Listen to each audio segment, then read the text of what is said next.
Hello, welcome to the 17th episode of Scary Thoughts, Horror, Philosophy, Culture. I'm Mark Kate. And I'm Chad Lott. And this episode is about The Cabin in the Woods from 2012.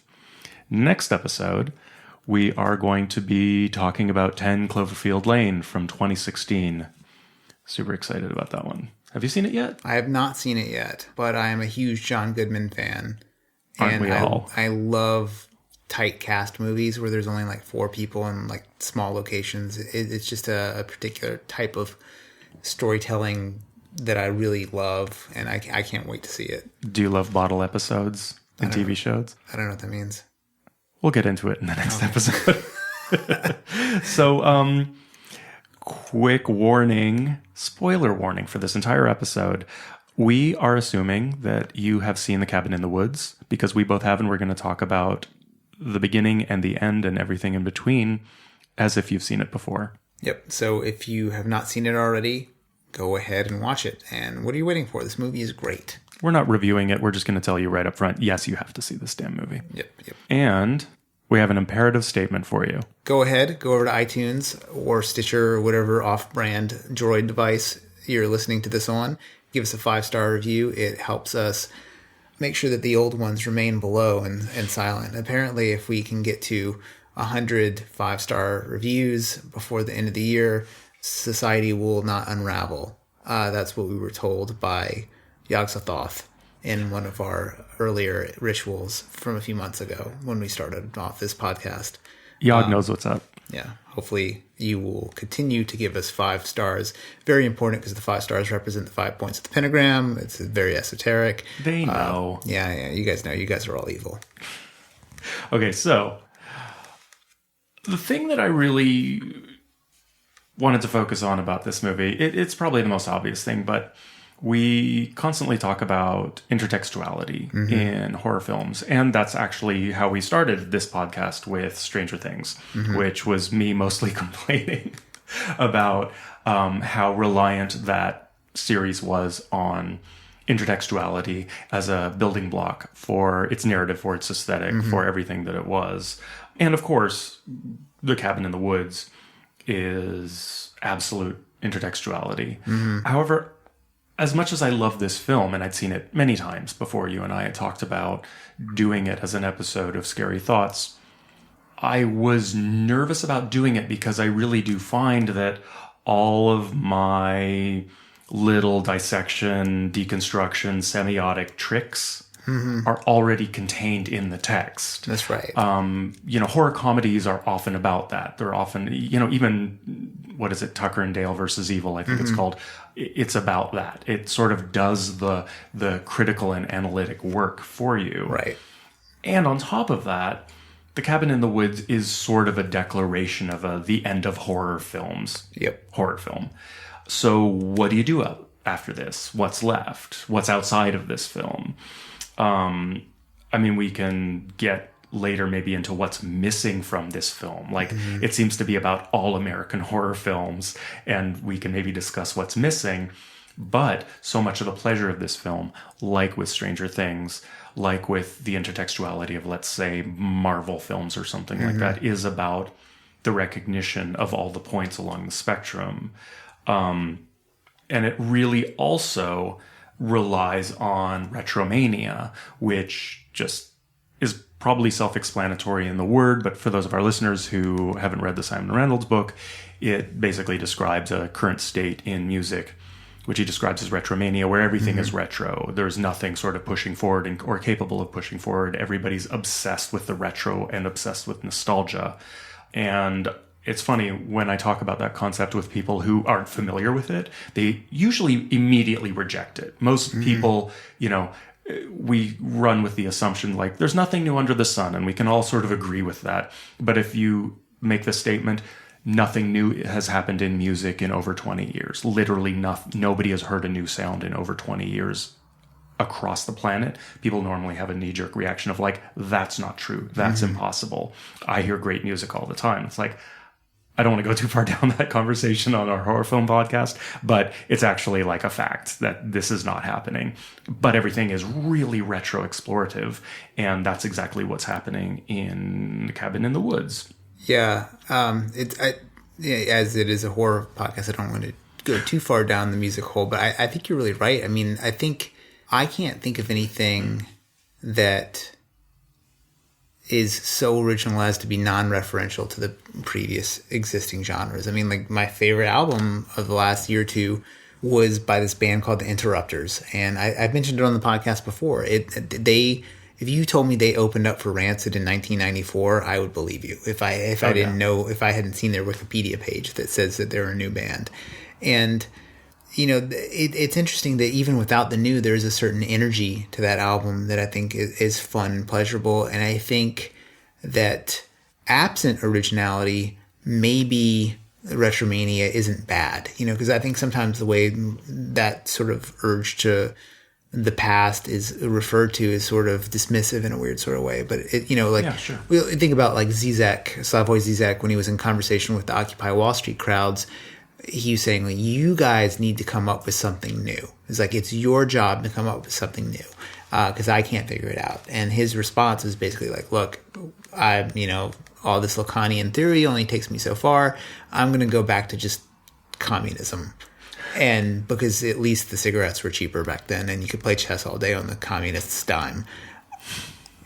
So there's that. And I think that, I wonder, do you move forward by mining the past, or do you move forward faster by abandoning the past? And if even abandoning the past is even possible. I think that both are really, if I can use the word, valid strategies. Mm-hmm. However, Retromania has the problematic of conservatism, mm-hmm. and not in the political sense, but in the sense of stagnation. I mean, one thing that troubles me, again, music is an easier target than the slipperiness of film in some senses. But mm-hmm. in this instance, do we have music that is reactive to our current political reality? Not is Kanye West addressing neoliberalism. Mm-hmm. I mean, is music itself, the form and function of the way instrumentation and promotion and production interface with each other, addressing current concerns? And I think the answer is mostly not. It sure fucking was in the 80s. It sure was in the 90s. It sure was when the Beatles were at their prime. I don't think it is now. Films are a little trickier because they're so narrative-based that it's hard to sort of distinguish between whether the narrative is addressing currency or whether the form of film is addressing currency. I think something like Dogma 95 absolutely is. It was a declaration of, from now on, we reject. And that needed to happen in the face of how overburdened and too big to fail Hollywood films had become. However, after Dogma 95, most of those filmmakers stopped following Dogma 95 rules, and Hollywood it was like, we ain't seen nothing yet with what ended up happening since those years. With the scope and scale of even just comic book movies.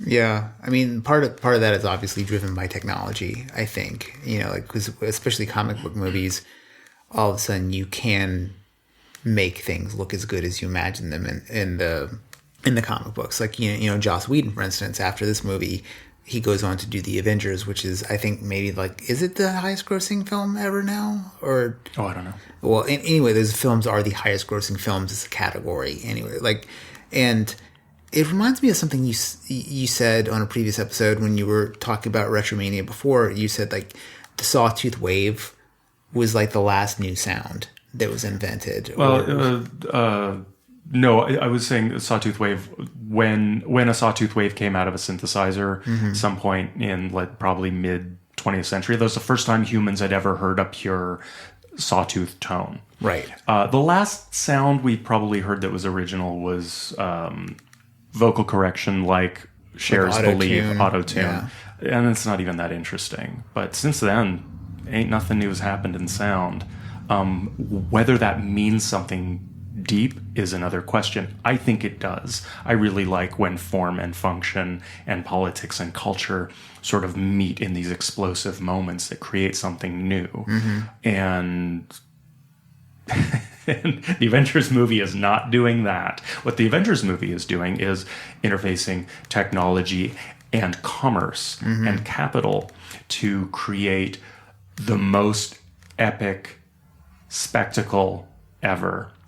And so it's capable of grossing all this money. I don't think it's grossing all that money because it did something innovative. The only innovation is how much money can we throw at a spectacle? Turns out a lot. Yeah. And then I would say those films are pretty enjoyable to watch. I mean, they're super fun. I mean, like... I don't want to be mistaken for using the word spectacle in some sort of like situationist critique. I'm fully complicit in the way that spectacle is problematic and a celebration of... I mean, I'll be corny. Spectacle can be a celebration of life, and God bless it, you know? Yeah. Interestingly enough, though, like, okay, so horror... I think I'm just compensating because I'm often referred to as the hater of this podcast. You definitely drink a lot more. I'm trying really hard to sound like I actually like things. Oh, you're trying to be sweet. So bless your heart. No, nobody's buying it. Nobody's buying it at all. Nobody's believing it. Okay, so superhero movies seem to be accelerating through their cycle faster than horror movies have. Like, so we've had horror movies since, I don't know, like the 30s, right? There have been Dracula, Mummy's Tomb, all this shit. And the first real meta horror movie we get is Scream. That's talking about, maybe not the first, but like an explicitly meta horror film where they're talking about the rules of horror films, like they're discussing it. And then, but I wouldn't say it was like totally intertextual in the way that Cabin in the Woods is, right? Like Cabin in the Woods, like part of the whole joy of the film is seeing all the stuff be made and manufactured to actually fit into the tropes. In superhero movies, you know, I mean, there have been, you know, Christopher Reeve movies since the 80s or whatever. There's, you know, you had the Incredible Hulk in the early 80s. But this new batch, I think, is really about a 20-year phenomenon. And then you have Deadpool, which comes out and is kind of the best of them. And it's referencing and shitting on and celebrating all this stuff. And I think that there's like a very similar thing that Deadpool is doing to Cabin in the Woods. Like it's like this irreverent look at what people like. You know, somebody referred to Cabin in the Woods as a hateful love letter to the genre. Like I mean, you could not have made this movie as well as it was made without being deeply in love with this genre. I mean, it's just too perfect. Yeah, I think that the difference between Deadpool and The Cabin in the Woods with respect to intertextuality in the relative fields is that comic book movies are also referring to comic books, whereas Cabin in the Woods is only referring to the tropes within American-made horror films. Mm-hmm. I like how it treats an awareness of that, though. Like in like the different countries are each running their own experiments with very specific to their area. You know, like in Scandinavia, there's the like Hammer horror film style Dracula Castle on Fire. Who knows what that means? The one that I think is the most explicit is whatever's going on in Japan. Which is one of the funniest things I've ever seen in any movie ever. Yeah, I mean the vanquishment of the wraith. Yeah, whatever happens when they put the evil spirit to live in the kind frog's body. I mean, it is pretty great, and I love how it's just completely unexplained, and you sort of get it because you've seen, like, you know, a horror fan will have probably seen at least The Ring at this point. Yeah, and so you get that there are some things that mean Japanese horror. And they're sort of impenetrable to a Western eye, I guess. I mean, not impenetrable, but for instance, the fact that wet hair is gross in Japan, like that, I heard that's the reason why the little girl's hair is wet and in her face is because that's just considered gross, like the way that like a spider crawling on your leg might be gross. Right. And in the West, like that's just not a thing at all. Yeah, it's kind of attractive. I mean, I'm not going to say that this undead girl crawling out of a sewer is attractive. Definitely not my particular kink, but you know, Phoebe Cates coming out of the swimming pool, Fast Times at Ridgemont High, horrifyingly erotic for me. Yeah, so the film does speak to differences in cultures and pretty much says, like, in the way that, you know, the American team is number 2, but they try harder. That's what Hadley says, you know, and when they're referencing like who's going to pull off the sacrifice to the ancient ones correctly this time, and Japan has a perfect record, which ends up, they break their win streak at the worst possible moment. And, even the way the film opens up, it opens up with such a casual conversation about baby safe drawers. Like the two guys, what are their names? The two guys who are like kind of running the show in the under, I guess, the command center of like this horror, Hadley and Sitterson, they are engaged in a truly horrific act, which is basically sacrificing 5 young people. Who knows how often they do it, enough to where they have an entire NASA-style command center at their control. And all of their conversations are super pedestrian. I mean, they're just having conversations about, the wife putting in safety mechanisms in the house, and there's one jump scare, and it's when the title sequence pops up. Yes. And it lets you know right away that this movie is askew. Right. Well, it also, because it's a jump scare, just the title, it sort of infers the horrifying thing about this film is the film itself. Right. Which is beautiful. But even before that, I think what's interesting about the way this movie is set up, where you're expecting a horror movie, because nobody mistakenly watches The Cabin in the Woods, not knowing anything about it. Well, not nobody, but is that it touches on something that you've brought up in the past, in particular in the Beetlejuice episode, as I remember, the horror of bureaucracy, or that maybe you can articulate it better. Well, for me, the idea was that we don't have devils poking you in the ass hell anymore.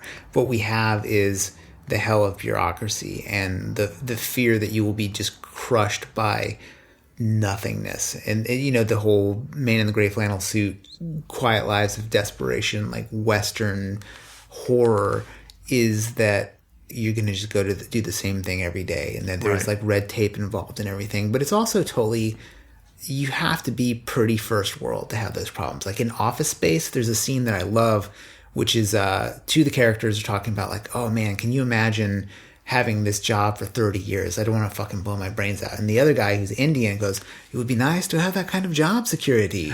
So this whole perspective of like, yeah, maybe being in a drone job for 30 years is fucking great if the option is to go die in a gutter someplace. Yeah. So, and that's something that happens in this film is over and over again, people refer to things as nightmares. Like he talks about the child safe drawers being a fucking nightmare. Yep. And they're about to go perform nightmares onto people. They're actually going to invoke nightmares on behalf of the world to save the world from these like eternally dark beings. And his worst case scenario is that he has to put his finger in a drawer and pop it open so he can get to his stuff, know. And even to the point where his big plan for the weekend is just to tear all that shit out over the weekend with a drill, and that's how the film starts off. So what was your favorite thing about this movie?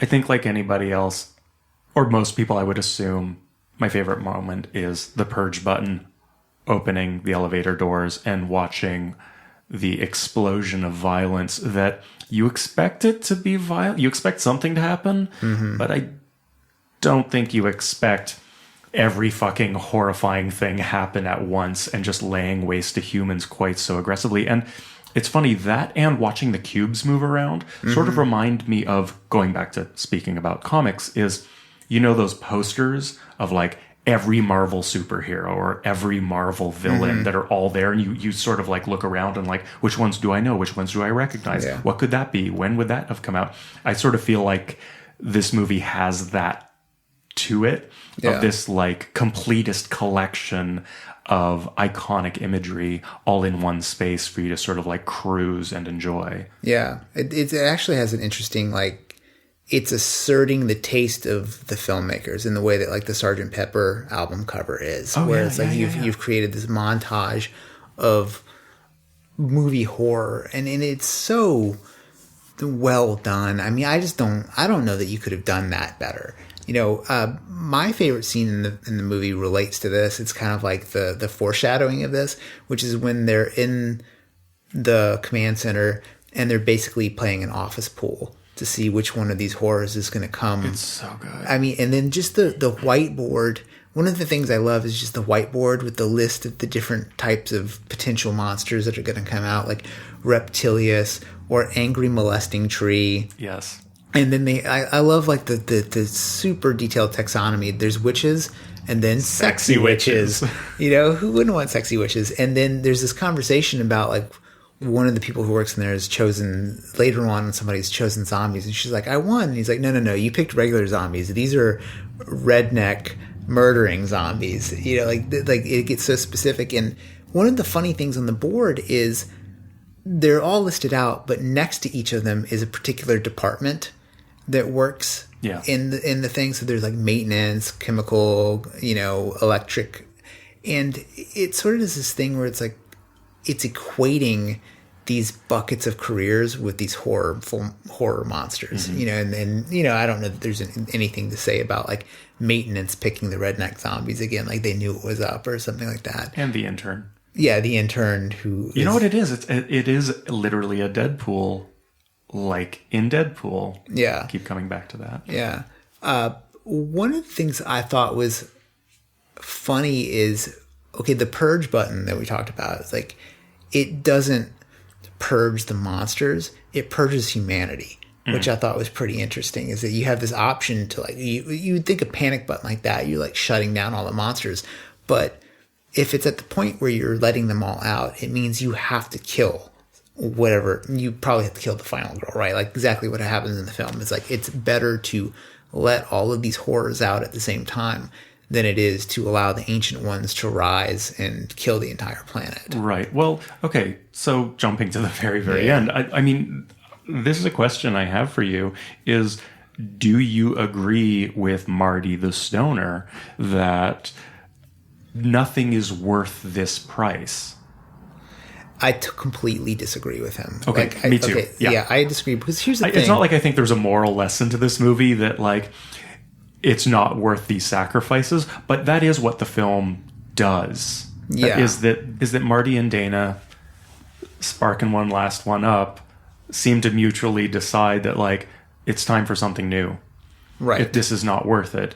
And I call bullshit I call bullshit on you kids. Right. Well, Marty, you know, he has a statement where he's like, you know, this, if you have to kill my friends to do this, then this isn't worth it. But here's the deal. Like, you presumably know more people than these 4 people. Like, I know, like, even if you killed the 5 closest people to me, I'm still thinking about coworkers, people I met at the bar, whatever. Like, I just don't think that you just press a hard reset on Earth because a couple of your friends got killed. I mean, yeah. I think it ultimately comes down to like a Peter Singer utilitarian argument. Like, what is better? Do you sacrifice a few zany kids every few months for the good of the whole planet to just keep these ancient ones in check? You know what it reminds me of, and I am not advocating what I'm about to say, but I remember during the first Gulf War in the early 90s, I had a professor, very like right-wing professor, who was just like, everybody keeps saying no blood for oil. Why not? Why is oil not worth fighting for? Our entire lifestyle, the price of our food, everything we take for granted is based on the price of oil. Why shouldn't we fight for it? And it's a fair question. I don't... Yeah. So I feel like this film asks about those kinds of questions. Like, what are we willing to sacrifice for what? We do wage wars to do what? We are willing to know what we know about how iPhones are made and still buy them. You know, how much do you, when you people in the audience who buy cocaine illicitly, how much do you think about how many people died to get it in your hands? A lot of people died. Like, there is blood on every purchase of cocaine in the world. So is it worth that price? Obviously, a lot of people don't give a shit and don't think about it. We take these sacrifices for granted when we buy anything. Shop at Walmart. There, you know, someone had to sacrifice something for you to get cheap baby clothes in America, right? It also recalls the train switch thought experiment. Yes. Yeah, where you know, just we'll recap it here. Is like there's a train coming down the tracks, and you have the option of pressing a switch to choose whether one man dies or let's imagine someone's tied up on the train tracks, and there's a split where the train can either run that person over and everybody on the train is fine, or you can crash the train and save that person who's tied to the train tracks, but everybody in the train dies. Yeah. Is that parallel the one you're thinking? It's similar to it. The one I'm thinking, that's basically, the one you're talking about is like, is it a loved one is on the track? Yeah. And do you kill the whole train for the loved one? And like for me, if my wife's on the track, everybody on that train dies. Oh, sure. I mean, that's just how I am. But the thought experiment I'm thinking about is the one where there is something to how the person is killed. So basically, you have the option of pulling a switch and the train diverts and kills the one person and saves 5 people, or you can push the person in front of the train. And what's weird about the experiment is a lot of people, when you're like, oh, do you press a button or pull a switch to divert the train? Almost everyone says yes. But when people are given the choice, do you push the person in? It's so peculiar to me that so many people have either a slow response or a different response. They'll be like, well, I don't want to push the person. And you're like, well, your decision, it's same. And I feel like Marty's simply like choosing not to die before her is sort of the same as pressing the switch. It's like he's not pushing it, right? Like, but the girl, Dana, she has the option of like, okay, she could shoot Marty and save the world and herself. Well, Marty dies either way, right? So it's easy to be nihilist when you're not getting out of it alive either way. Speaking of nihilism. But it's easy to be nihilistic when the outcome for you is certain. Like, Marty dies no matter what. Right. But if Dana had just killed Marty, then everyone lives. And he actually kind of also does, again, the thing where he's like, kind of recuses himself from the decision making when he lets the werewolf grab Dana, which he doesn't know it's not going to kill her. Right. So it's weird. Like, he's so intent on dying on his own terms. And it's like, okay, well, what does that mean? Like, is dying on your own terms, or like dying free, is that more important than living under the yoke of these ancient horrors? I mean, I don't know. Right. Yeah. So another question I have about this film, and I'm super curious what you think about it, is why does this operation, does this tribute, the sacrifice fail this time? We don't know what happened in all the other countries, but in the cabin in the woods, it fails. It's implied that it has something to do with, okay, because Marty's such a stoner, the cannabis counteracted the effect of the drugs that should have guided him. He has to make his own choices. He has to have free will here, but the chemicals didn't push him hard enough. And so he was able to actually see the mechanism of what was happening, and that aided him and Dana to overcome the obstacles and survive. And so the old ones take over, the ancient ones take over.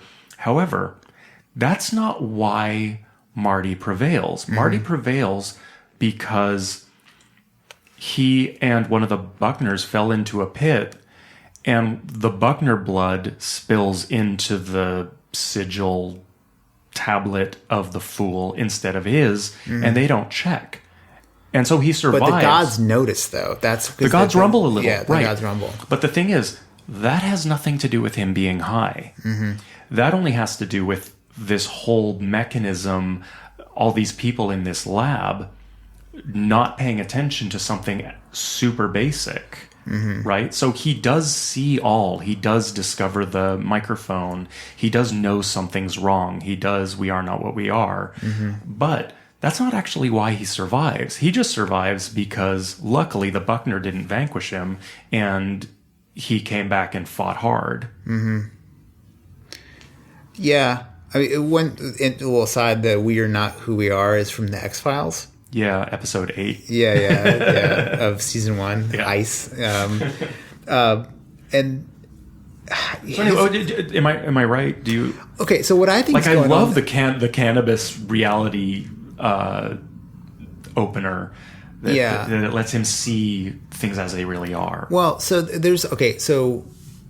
there's two ways of reading the cannabis thing, right? One is that there's something inherent in the plant that has allowed him to see through, like there's something magical about weed. And as a person who fucking loves weed, I want to believe that. It's totally true. But it's totally not true. I mean, like, I'm somebody, I do not believe in any of the purported miraculous.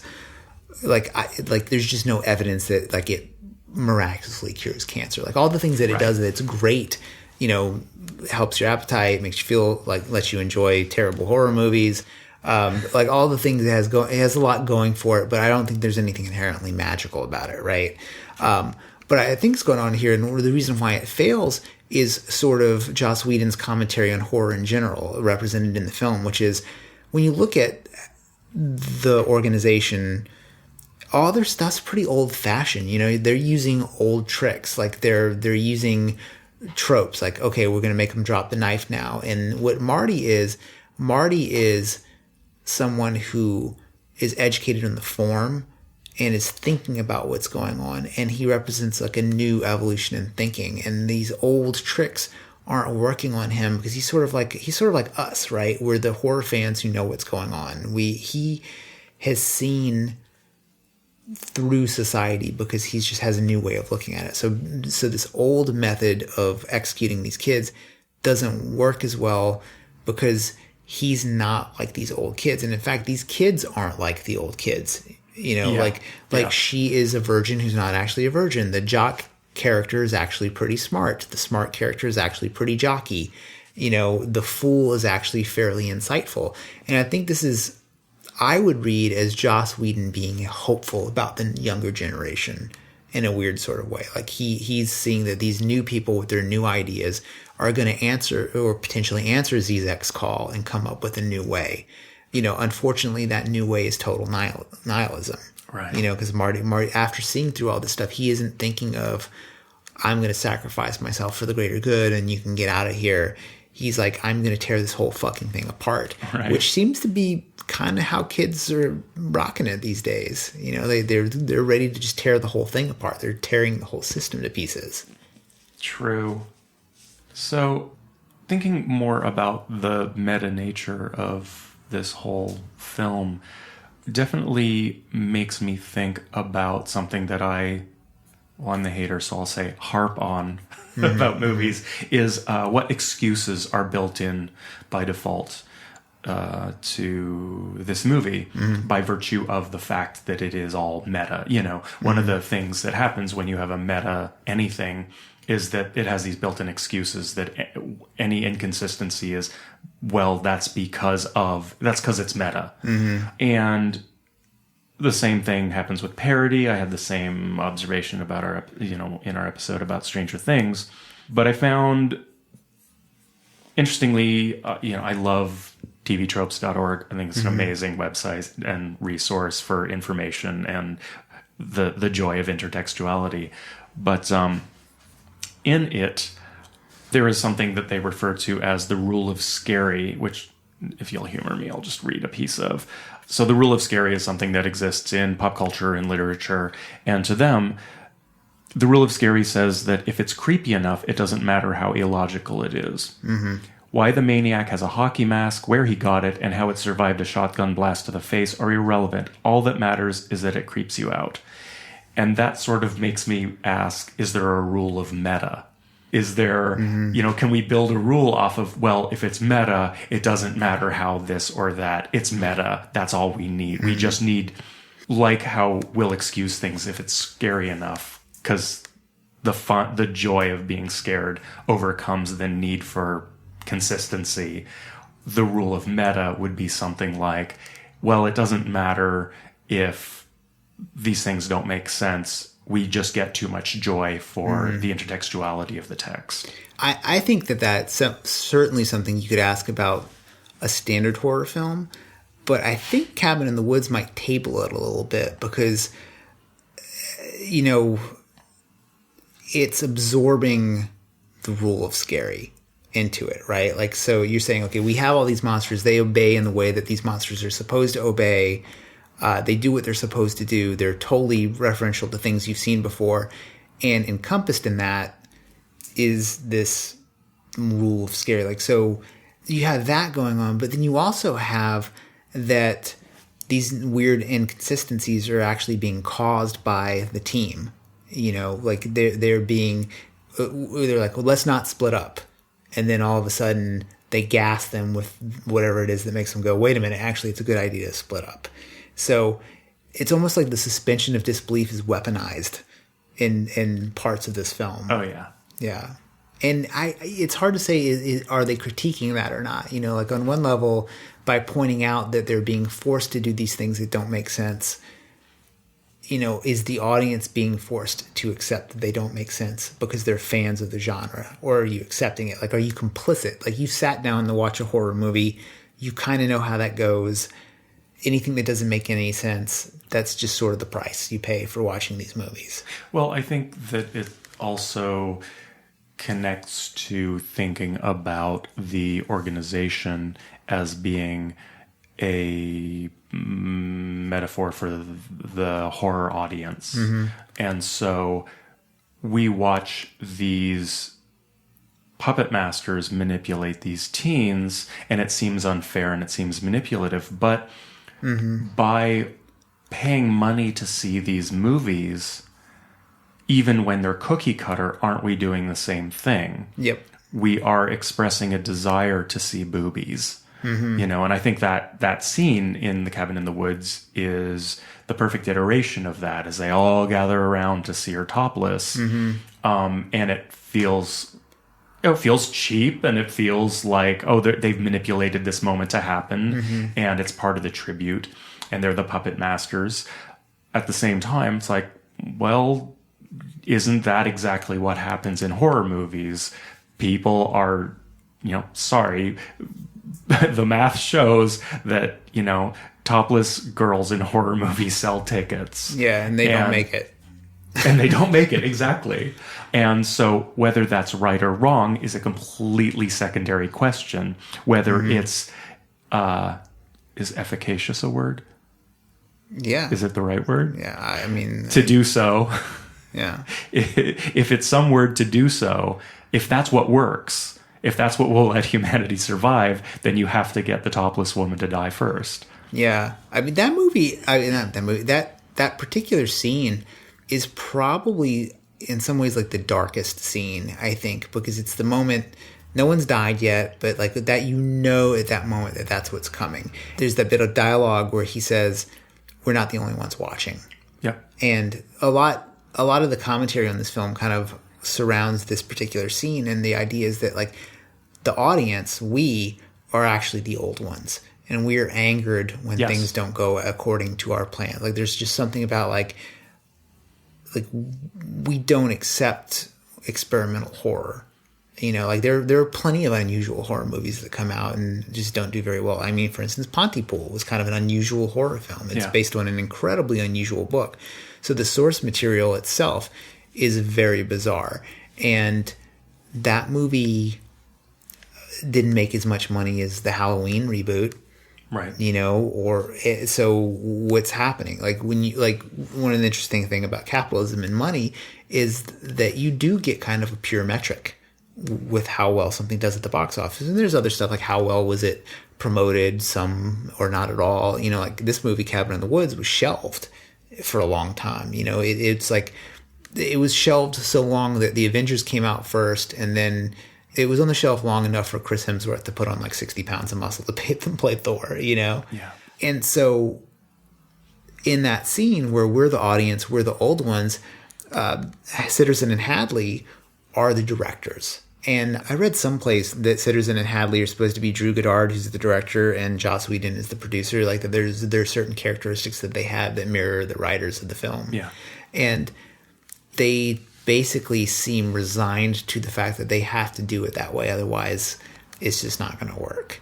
And so there's a certain amount of defeatism there.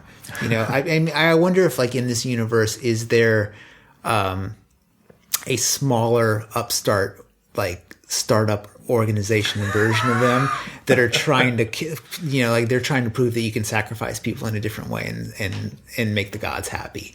You know, is that a thing in this universe? They're going to hack it. Actually, you know what?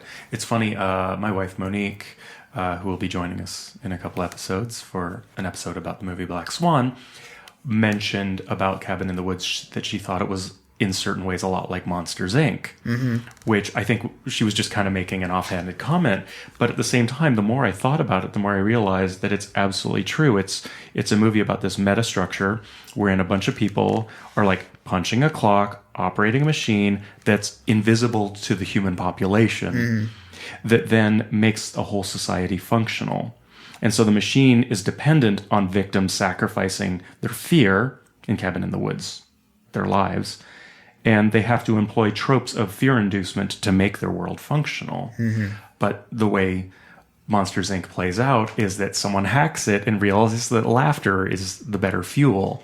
And so I wonder if this upstart young tech company in the Cabin in the Woods world is... Never mind. Yeah, who knows? Or maybe they just I just riffed too damn hard. Or they just embezzle a whole bunch of money from the main power elite and just fizzle away. And they just basically create vaporware and the world dies anyway.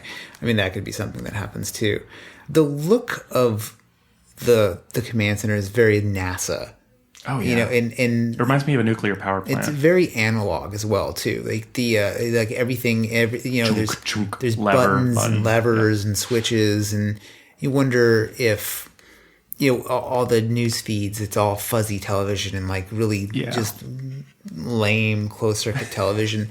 And I love that it gives the film this kind of like a worn in, bedraggled kind of vibe. And it adds to the almost like complacency of the characters. And I like that they also, in the way that like people who have normal boring jobs, they find places to rebel in their jobs. You know, they have the pool, they're drinking afterwards, they're playing all these inside jokes with each other. Well, I think that part of that aesthetic, the way it kind of worked for me, is there's a level to this film that plays on a certain view of conspiracy reality, and it might be very cannabinoid inspired conspiracy and paranoia, but that, again, that there's this invisible world hovering beneath our own that is pulling the strings, and whether we're talking about pulling the strings of the character in this movie or we're talking about it's this dark underworld that is actually in control of these ancient ones, and that's the reality that nobody needs to know about. But I think that that's actually fairly similar to, like, we're not in a world currently that has more conspiracies and more conspiracy theories. I think we're in a world that has become more aware of how many people believe in conspiracies. I don't know if you agree with that, but that seems to be my impression. It's like, oh no, people have been like believing all sorts of crazy shit this whole time. It's just that now all of them have a voice, and they can all find kindred spirits and inspire more of the same. Which is very similar to just fandom in general. That's right? true. Yeah. Yep, that's totally true. And so the aesthetic of it reminding me of like a nuclear power plant or something like that actually makes me think of that a common threat from conspiracy is that people will fuck it up. Right. That the people in charge are this close to ruining everything. And, for example, with a nuclear power plant, that common human ineptitude can decimate a population. And so seeing this nuclear power plant like Office Space, where a very small number of people who are kind of goofing around and fucking off are actually in control of the very existence of humanity from being destroyed. Yeah, it's just definitely a thin line. And there's elements of it too that have like a Homer Simpson quality to it, right? Like the whole, that there's this town structure and there's some sort of nightmare plant, I guess you could say. The idea of like conspiracy psychology is interesting to me. There's actually a website called conspiracypsychology.com, and one of the things that site looks like, it's by psychologists, and one of the things they wanted to do was explore why people who become entrenched in conspiracy tend to start believing more conspiracies. Like, so a person who is a 9/11 truther, it's not too hard to imagine that they're a Sandy Hook conspiracy person, or, you know, pretty much any of the genre that Alex Jones might put out there. And the idea is that like your brain actually is changing the more and more you engage with these conspiracy theories.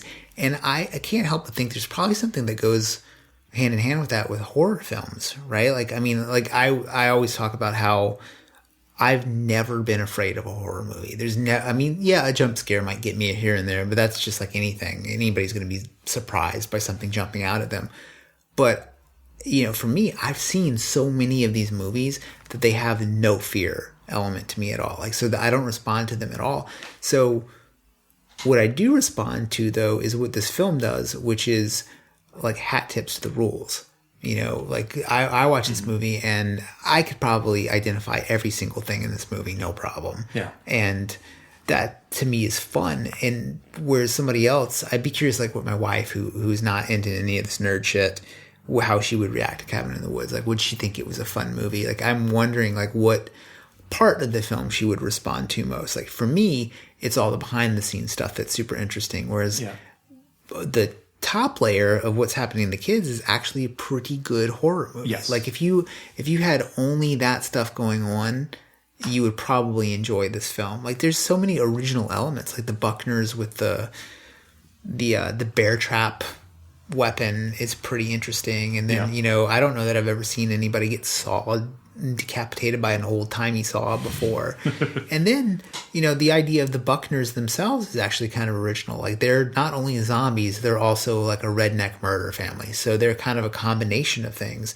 And that, like, there's that whole idea in semiotics that there's nothing original. You're just combining things over and over and over again. So, you know, maybe you see a goat, maybe you see a horse, and then only then are you able to imagine a unicorn, because you've seen a thing with a horn and you've seen a horse and then you imagine it for it. Right.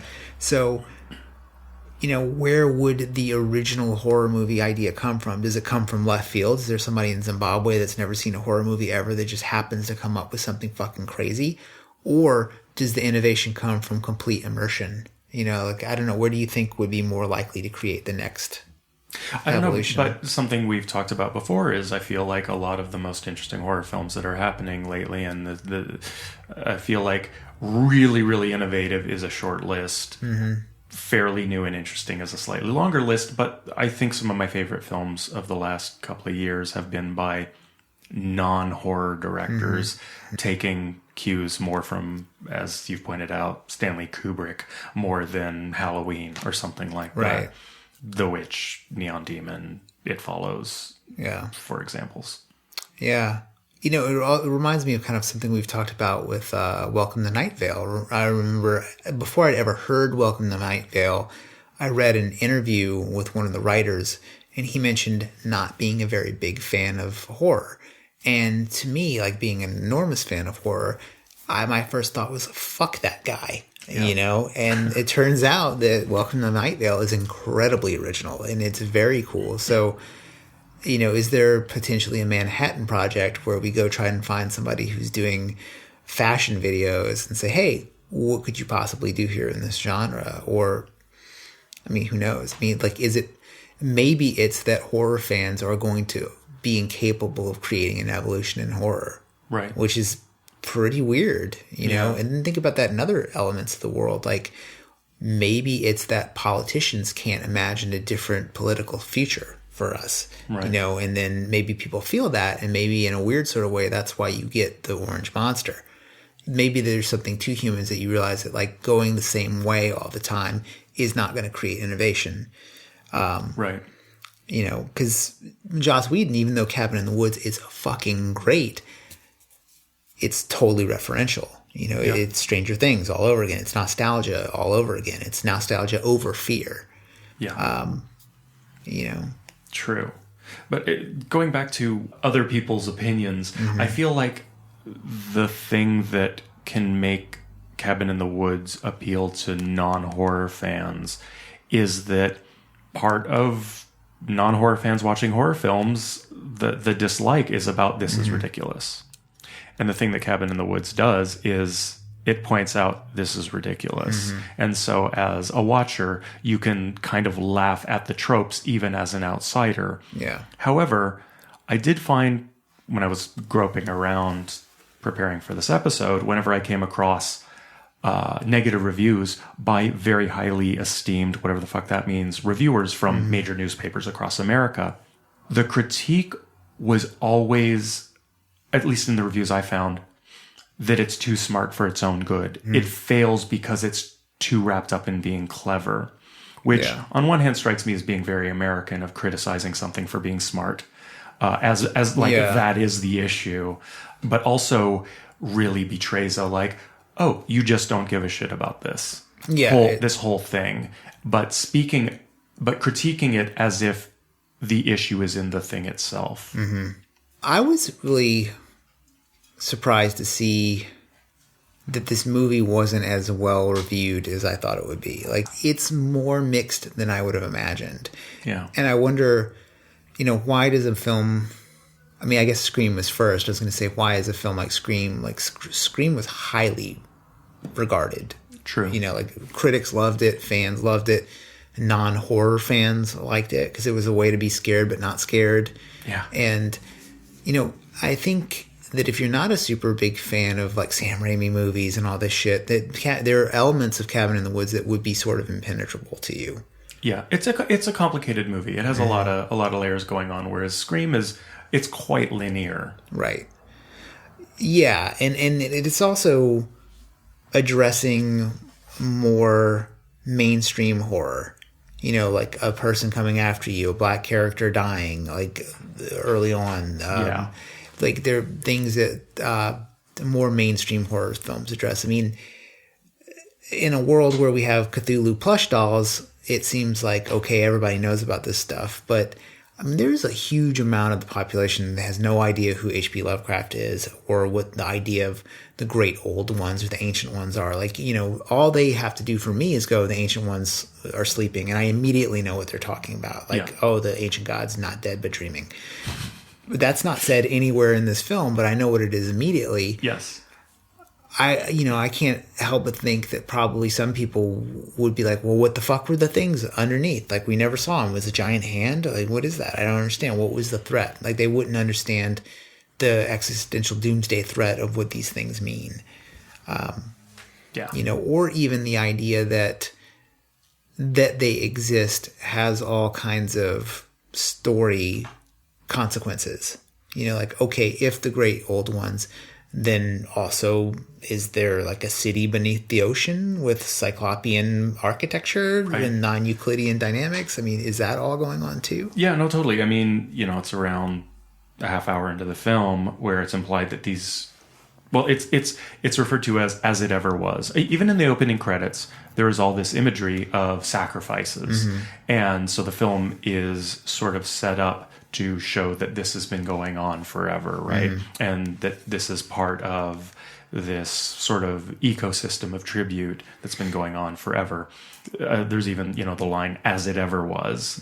But it's also sort of implied that these tropes have been around that long, or, I think one open-ended, unanswered question that doesn't really matter. I'm not criticizing the film by any means when I say this, but like, okay, so how did we figure this out? So the old ones have been around indefinitely, but they mastered tribute to them through film tropes. It's such a bizarre, beautiful, complicated problem with this film. Yeah.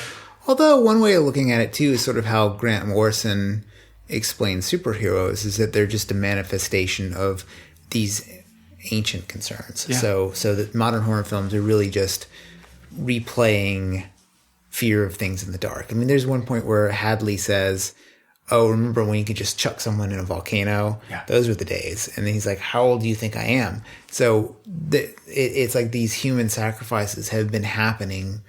Like you think about, there's always been human sacrifices. That's probably, even Aztecs cutting, you can imagine that in this universe that what Mel Gibson's Apocalypto is about could also be about appeasing of the gods. Like, why else would you cut off hundreds of people's heads on top of a giant pyramid? Right.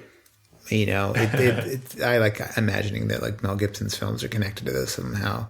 So what do you not like about this movie? What's your least favorite part about the movie?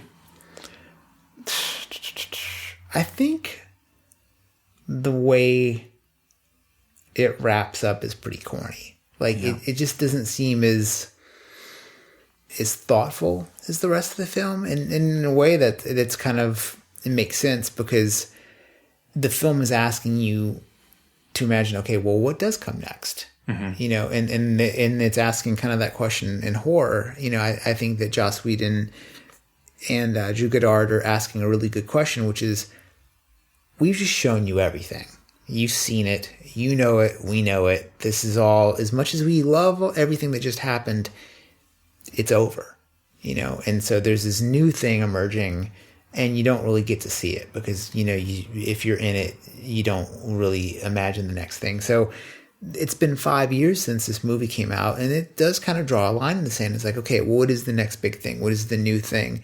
And I think in a certain way, Joss Whedon goes into gigantic fucking superhero action movies, kind of says it, you know, like it's not about horror. It's about these gigantic $500 million making superstar charged multi-nationally watched like global films. Like it's not about horror anymore.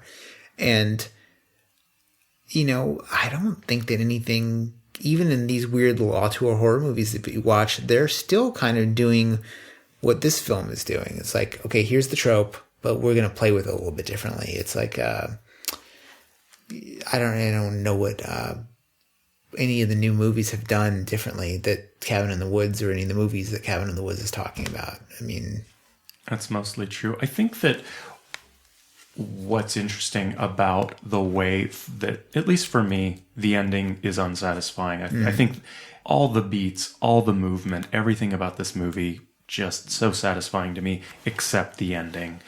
I feel like the reason why is that horror movies pretty much all end the same. They all end the same. The evil is vanquished. There's a final girl. And then there's the question mark that pops up at the end that opens up for a sequel. Even horror movies that don't follow that exact trope, they're usually variations of that in some way. And I think by trying to not do that, by being meta about that, it actually kind of trips itself up. But it also sort of proves its point too, right? Which is that our displeasure at the end of this movie is that it doesn't end like how we think this movie should end. You know, it I mean, when have the ancient ones won in the past? Yeah. You know? Yeah. And then there's also the question of maybe they don't want to wake up.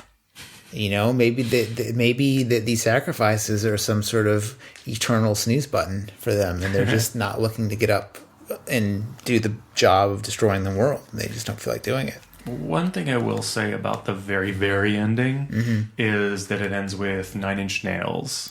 Yeah, throwing it right back in the 90s. It's kind of weird. But, well, okay, 90s is Joss Whedon's sweet spot. I mean, this is not a Joss Whedon directed film, but he did write and produce it. Right. And as much as I'm a huge fan of Buffy and most things Whedon, his relationship to music, I think, is totally his weakness. The music in everything he's ever done has been almost always incredibly banal. You know, like in Buffy, it was always either parking lot tent at the Lilith Fair quality women's sadcore or like really shitty post-grunge. And the incidental music, the score to almost all of Joss Whedon's movies is just really generic. Like, I feel like he doesn't have an interesting connection to music. That when this movie ended with, yes, a connection to the 90s, when he really came up. Though at least it was 9 Inch Nails and not some like mediocre kind of funk metal, like washed out version of Korn or something like that, which would have been the most obvious choice. Yeah, I mean, I have to imagine that, okay, if you're a fan of all this shit, you're probably a 9 Inch Nails fan. Yes. You know, so in a way, is this the horror fans don't stop believing, maybe? And it's you know, is it just like a comfortable little, like, good one, a little bit of dessert for you at the end? Yeah. You know? You know, it's interesting to think about, like, the weight of a final song that runs up with the credits. You know what does final credit songs very well are HBO shows. Like when so many of the HBO shows like cut to black and then there's like a really strong song. Like how many episodes of Sopranos ended awesomely? Yep. I mean, Girls ends like that. Like I watch Girls and there's so many times where I'm like, what was that last song? Right. Because it's like a good song and it's deployed really well. Yeah. Yeah, I don't think of music when I think of Joss Whedon. No. And he knows comics so well. He knows horror films so well. He doesn't seem to know shit about music. It's weird that you wouldn't put it into someone else's hands. I mean, for instance, in High Fidelity, the director of that film was like, okay, you actors are super fucking into music. Okay, you guys pick the soundtrack. Same thing with Fight Club. Like all the musical selections in Fight Club are basically Brad Pitt and Ed Norton's picks. Interesting. Yeah. I didn't know. That also has a great ending song. That Pixie song at the end of Fight Club. It's that they're holding, they're holding hands, and then the buildings come down. Yeah. Of the monsters that are shown in this film, which was your favorite? Like, because it's also like saying, what is your favorite death in this film? Yeah. I don't know. I think I tend away from a giant snake or a giant bat. I just don't care about big animals. That doesn't. Yeah. I respect the classics in a way, but I don't. That a big reptile doesn't scare me the way some sort of wraith. I think what was the fake pinhead called? Fornicus, Lord of Bondage and Pain. Yeah, him. Yeah, it's super corny. I don't know. I don't necessarily have a favorite. I more just love the onslaught, the chaos. Yeah. The like, we can pause the film or go online and look at all these lists and breakdowns of what was in it, what wasn't in it, what was supposed to be in it, what their sources were, what the names that they gave these monsters were. But I actually more like the chaos of going, holy shit, I can't keep up with all the visual information of all these tropes that I relish one by one. And I love that, like, it opens once, and then it opens again, and then it opens again. Like, because it's like, it's just definitely, like, pouring it on. Like, it's hilarious. And then it becomes more hilarious. I mean, when I saw this in the theater, I laughed so fucking hard during that scene. Like, it was just such a spectacle, and I was not. It's so weird that, okay, so you have all these monsters. Obviously, they come out of their boxes. They're all there. It's like, you know, when you introduce a knife in scene 1, it gets used in scene 3. So, you know, like, but I didn't, for whatever reason, just didn't expect that to happen, or to happen so spectacularly and so weird. Two of my favorite deaths. The unicorn just impaling that guy. Beautiful. Hilarious. You know, just like, when have you ever seen a unicorn murder anybody? And then it's foreshadowed and set up so long, but the merman. Yep. So funny. I mean, just the idea that it gets him in the end. Yeah, okay, you maybe see that coming. You don't see the blood spraying out of the blowhole in the back of the creature. It cranks us up a notch, for sure. It's such a hilarious death. That also reminds me of, you know, we talked about Return of the Living Dead, when Trash says, do you ever fantasize about being killed and about being eaten by a bunch of old men? Yeah. And then that's exactly what happens. Yeah. And like, I feel like the merman, you totally see it coming, but it's nonetheless very, very satisfying when it does. And also the way he dies, like, you really see it coming. Like, it's coming towards him super, super slow. And it's so much that he even has a reaction line. Yeah, he's like, come There's so much time. Yeah. Yeah. Is there any creatures you think are missing? I don't know. Everything I could think of that is missing are from other countries. Like, I was like, they didn't even touch Hammer horror, which is English. So, yeah, I really racked my brain trying to think of something that could be easily identifiable in almost like a comic book format, like individualized, as opposed to some sort of vague horror. I don't know. I mean, The Shining, you know, like axe-wielding dad was maybe absent. Well, they have the twins. Right. Yeah. So it's almost like, it's almost anything. Or like on the list, there's like the one character that's Kevin. You know, and so what's Kevin? Is it potentially the rain-coated character that looks like Patrick Bateman, right? You know, running through. I mean, pretty funny. I know it's not referring to it, but I like to think of it as, we need to talk about Kevin. So it's actually this sociopath. Have you seen that movie? Mm-mm. Oh, I recommend that to everybody. But it's basically about this sociopathic child and how his mother is dealing with raising this child that clearly has no conscience. Could you think of anything that was missing? I didn't see a mummy. Like, but who knows? Like, any of those characters could have been like a weird... I think there was a mummy. Is there? Okay, yeah. I just didn't notice it. There wasn't... I really couldn't think of any... One of the things that's interesting, even about the question of, like, is there anything missing? It's almost like saying, like, the entirety of horror can be put in a box. It infers that there is a list. Or a limit. Yes. Yeah. There's a list and there's an end to that list, and it can be completed. Yeah. Which moves us right back into that weird, like, Fukuyama territory, where, like, the end of history, you know? It's like, okay, are we at the end of horror? Which is something I think we asked on the first couple episodes of the show, where we're like, you know, is there something new that's happened in horror? I mean, we had this exact same conversation during the Stranger Things episode. Like, can you think of anything new? I can't really, you know. I still believe... I'll just say this again for our listeners who haven't listened to me repeat this in half the episodes, but I do believe that there is something happening along the lines of Neon Demon, The Witch, coming out of The Shining, coming out of Argento, films like Amer, that are using aesthetics and the uncanniness of hypersymmetry and hyperasymmetry, where it isn't about a killer. It's not, the horror is not about an old house and an old myth. It's just creating a visual atmosphere that's so overburdened that it creates an uncanniness. And the horror is about just the aesthetics of what one is seeing. But I think that might only be at a surface level so far. Yeah. I'm really curious where Argento and Kubrick leading to Neon Demon can go. Yeah. Well, I think one of the things... And those aren't horrifying, they're unsettling. Yeah. It's something I was thinking about earlier today is that, okay, so horror works best when it's playing with live fears, things that you're actually afraid of, things that are concerning. And to me, like when I look at the news, the most horrifying shit I read about is either something that cartels in Mexico did or some sort of like Islamo terror group has done. Like I read a story yesterday that seems to be true, that basically these like ISIS sympathizers had a pregnant woman. They cut the fucking baby out of her stomach and raped her and then played with the baby.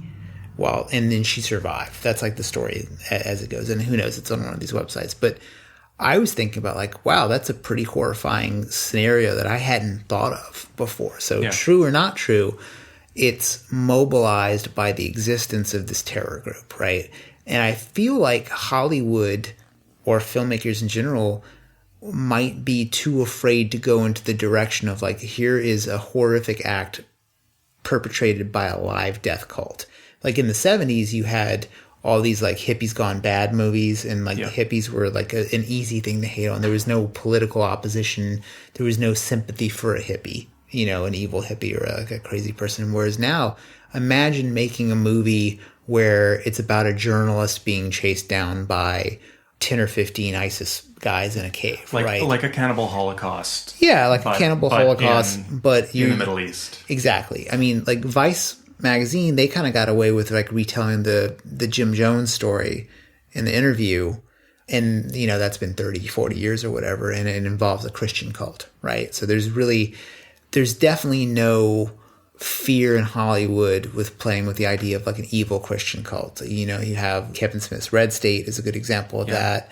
Poltergeist 2, there's an evil preacher, so that's definitely not something that is off the table. But you get the idea that like, you know, what if there's like a horrific Osama bin Laden type thing? You know, like that doesn't appear to be a thing. And you can wonder, like, could you even greenlight that movie or even have it happen? You know, I mean, that's a legitimately scary group of people. Not saying like Islam, but I'm saying like people who are terrorists. Like terrorists are fucking scary. You can go on Live Lake right now and watch probably 100 videos of people getting their heads cut off. But that doesn't appear in horror at all. Right. And when we think of let's say, what horrors television opened Americans up to during the Vietnam War, let's say. And that did result in horror film directors taking things even further. Well, Tom Savini, Exactly. he talks, talk about the reason why Tom Savini was so good at creating gore effects is because he saw a lot of dead people in Vietnam. And so you're like, okay, well, did the Vietnam experience advance horror? It seems to have advanced horror because you have these tropes of burnouts from the 60s creating acts of violence because they weren't able to process the 60s, and whether that means processing drug culture or processing the Vietnam War. So I mean, even if you didn't want to deal with like the politics of an Islamic horror element, I mean, what about some sort of rural horror where there's a small cult of returning vets who have just gotten a taste for violence, and who knows? Well, I do think one thing that has come out of horror through this sort of moment we're talking about is torture porn. I think torture porn is a very direct extension of American foreign policies. It's also over, though. Oh no, yeah. Absolutely. But I think in relatively recent times that is in a sort of extension of like, here's a horror that's really happening. We're torturing people. They're torturing people. We all know this. Now let's see how far we can take this. Right. We can take this into Human Centipede. Yeah. And French Extremity. But even those are pretty safe, right? Because the villains are meant to represent power, right? Like the people who are committing the atrocities and hostile, right? They are, doing it on the behalf of like a rich elite that can afford it, right? So, but you don't get horror perpetrated by belief too often, unless it's in the context of like a crazy Christian cult. Yes, and it's also perpetrated by a fairly non-specific Eastern European country that we are not currently collectively activated to protect from discrimination. Yeah, and also, is it metaphorically a black site? Because it's so unknown, like is the horror that happens in torture porn, is it analogous to like an Abu Ghraib? Probably. Like that's how I kind of felt like how all that stuff was being processed. Yeah. But I don't think you'll ever see anybody touch like a non-Christian religious motivated horror. Or what does like Shinto horror look like? Maybe it exists. I have no idea. I don't know anything about Japanese horror. I mean, you can imagine too, even something interesting about like some sort of horror element. Like imagine Stephen King's Night Shift, but taking place in a Chinese factory like Foxconn. Something that talks about those power structures or the horror from that. It's interesting, but then it would ask an audience to think about those things. Like, what does it mean to be a wage slave in some weird province that makes screens? That seems like a pretty ripe area for horror. Yeah. Who knows? I just want to see better, newer, weirder horror movies. Yeah, what you're describing is definitely infinitely more depressing than the majority of horror films that we're seeing. Like, horror has become so codified that even the majority of the most horrifying of at least American films are mostly based in fun in some way. Yeah. They're funhouse scares. Yeah. Yeah. I'm definitely excluding French Extremity and some Korean films, but most American films, like even something, Human Centipede, is based in some sort of thrill. Whereas I think a horror film about being kidnapped by ISIS is just like, it's too on the nose. It's crazy. Like it's sort of the opposite of where horror cinema is, and maybe not to its credit. Maybe this is exactly the problem.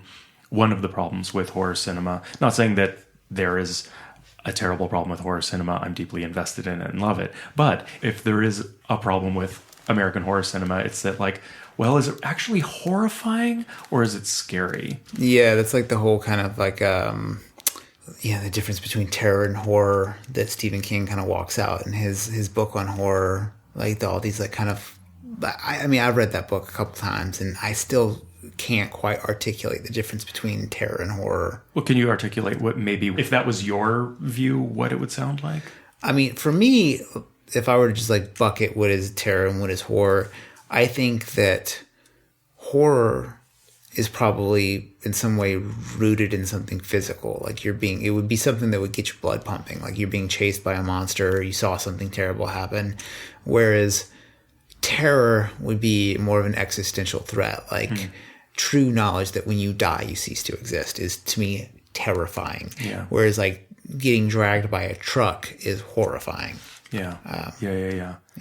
Yeah. You know, I can think of very few films that would thereby be actually terrifying as opposed to horrifying.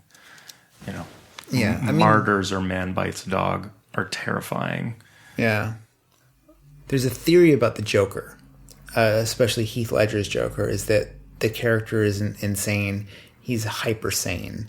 And I think there's something to that in this film relating to Marty. So the idea is that like the Joker is able to actually see what's going on in the world because he's so disconnected from it. He's so crazy that he doesn't have any of the rules of society on him that keep him from seeing things as they are, or the world as they are. So the idea that maybe you don't think that this person is an asshole because you were raised to respect your elders, right? Like you don't think this old man is a creep. Or how often do people turn a blind eye to like what a preacher does, you know, in a church, like, because they're such a symbol of authority. You just can't even see what's going on. So the idea of Marty as like a hyper sane character is really interesting to me because he is definitely the moral center of this film, I think, because there's even a moment in the beginning when they're like coming into the town and they have the creepy gas station attendant and he's like calls his friend a whore. They have these two super yoked dudes that don't do shit. And then Marty steps up and is like, hey, old man, go fuck yourself. Yeah. And I think it's an interesting way to develop that character. And even in the brazenness of him rolling up in his Volvo and it's just like clouds of smoke billowing out of it. And he's just rocking this gigantic bong.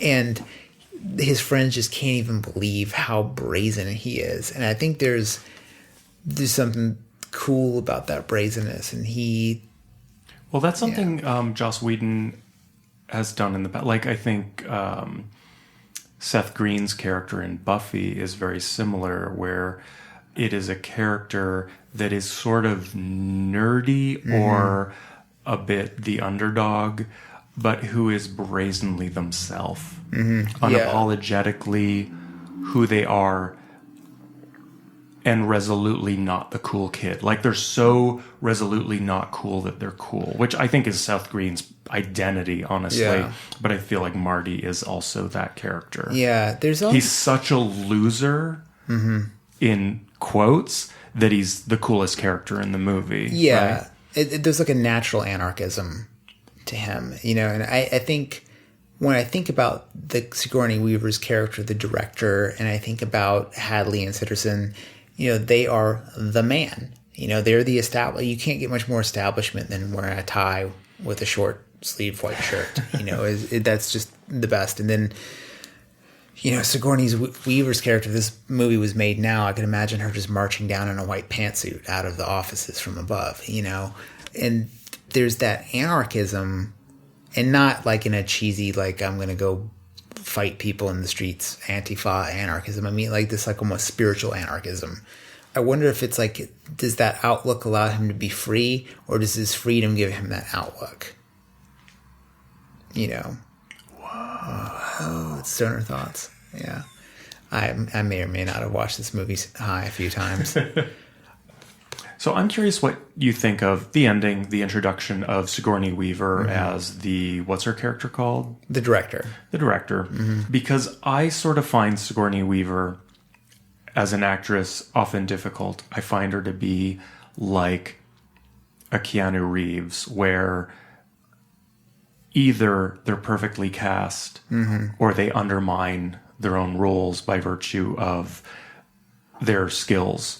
Yeah. Or their range, like Keanu Reeves in The Matrix, perfect. Bill and Ted, amazing. Point Break, of course. Sigourney Weaver in Aliens, amazing. But I feel like in this movie, she just, despite conceptually how perfect she is, to come out and explain a sort of final girlness as the actress who played Ripley, I found her to sort of walk on, and in a movie whose ending is already kind of not perfectly realized, she made it even more awkward. Yeah. I think that something I think about is sometimes somebody's just too famous for a role. You know, like, for instance, Keanu Reeves in Neon Demon, right? He's not... I think I maybe... when we did the episode about the Neon Demon, I think I went in a little too hard on him sucking. And that's not really it at all. He's not terrible in that role, even though I said he was. It's just he's terrible for that role. He's just too famous. You know, right. When you see him, it just takes you out of it immediately. I feel like there are lots of kinds of actors, and some actors are just like famous people who cameras love. Like cameras just make certain people appealing, and they can just sort of like memorize some lines and do a half decent job. And then there's some people who I think Keanu Reeves and Sigourney Weaver are like, where they fit or they don't fit. They sort of do generally one thing. They're not very adaptable, and it either sinks right in or it's just oil and vinegar. Yeah. And then some people's like their whole...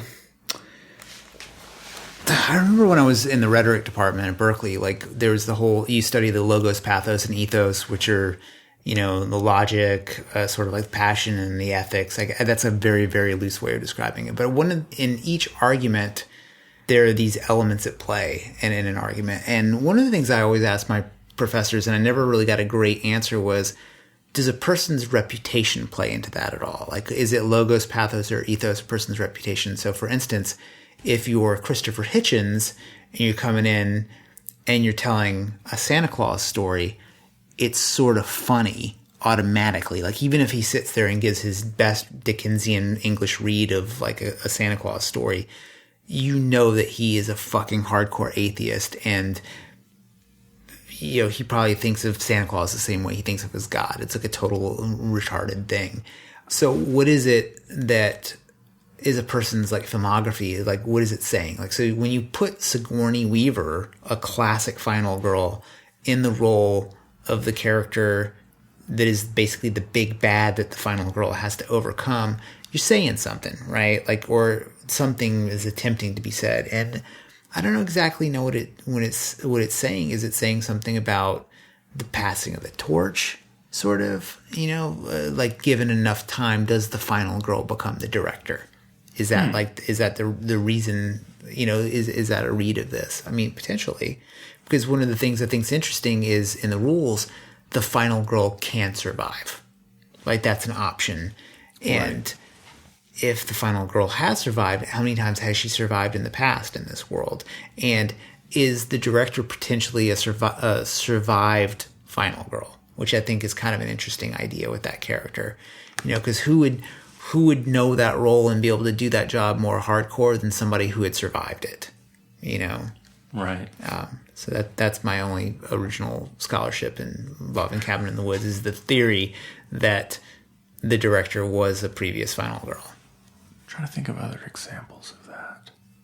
You know, it has that classic, like from the mailroom to the boardroom kind of feel to it, right? Yeah. Like you're starting off like your original job and all of this is being a victim, and you make it all the way to the top. Yeah. That's great. If you were going to be killed by one of these creatures, how would you want to go out? Oh, wow. Of course, the first thing I think of is like, what's quick and painless? Mm-hmm. Whatever. Who cares? The snake would probably be the fastest. Like getting chewed up by either that or the dinosaur. Didn't one of them didn't somebody get decapitated? Well, the first girl does. Yeah, that's pretty good. Yeah. Love to not see it coming, but at the same time, something like again, the wraith, the foggy thing that they see right at the very beginning when they're in the elevator cubicle. Mm-hmm. I just want to know what that would do. Yeah. Like, how does that kill? I want to know firsthand. Yeah, you want to be killed by the wraith. Yeah. Sexy witch. Sexy Witch. That's how I wanted to go out, Sexy Witch. Yeah, it's really obvious. Yeah, especially if you get to rock it kind of like Conan did, where he's like first having sex with the witch and then he has to like kill her, you know, when she reveals her haggardness. Because, you know, every sexy witch underneath is a grotesque witch, just like the witch, you know. So, right. So maybe like, I mean, that's kind of a bummer because like if you get killed by a sexy witch, you start off with the sexy witch, but then you get killed by the hag. So that's kind of a bummer of a way to go out. It's an adventure. Yeah, maybe. Or, you know, if there's a vampire, do you get to become a vampire? Like, can you, like, kind of hack it where you don't actually die? I don't want to be Renfrew, and I don't want to be a victim. I want to be a vampire. Yeah, yeah. Although, if you're going to be taken out, I mean, killed by the Ancient Ones is kind of like the big show, right? That's true. Yeah. Well, I mean, there's a little bit of at the end, like, I just want to see what happens-ness. Like, Marty's sort of bring it on. Like, yeah. So, the old ones. Yeah. What's that look like? Yeah, it doesn't look good. It's a terrible CGI stone hand with weird fire. I know. Yeah, yeah. So what a way to go out. Just lameness. Nothing lamer than the Ancient Ones. So square. Okay, let's fade to black and roll the credits. All right. If you want to please our ancient overlords, please go over to iTunes and sacrifice some of your time to give us a 5-star review. It will potentially reanimate the evil corpse of Steve Jobs. If you use iTunes on Stitcher, I don't know, whatever sort of malicious deities Android users worship, do that. Bring darkness into all of our lives by validating our efforts. And prepare yourself for the next episode, which is going to be 10 Cloverfield Lane. That's going to be a fun one. And thanks for listening.